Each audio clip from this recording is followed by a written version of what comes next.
Hello everybody, today we'll talk about how to fix or how to solve Messenger temporarily blocked. To know how to fix or how to solve Messenger temporarily blocked, you should just go to settings. After that, in this page, you click apps, default apps, app settings.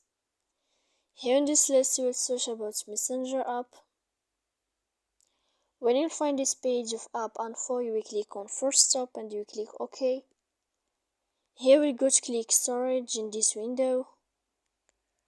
After that, we click clear cache, but pay attention, don't click clear data, because it may cause a lot of errors or problems on your application. And then you can go to your airplane mode, you can turn on, then you can turn off your airplane mode when you will wait a moment to fix your problem. So please don't forget to support us by like and subscribe. See you next time in another video.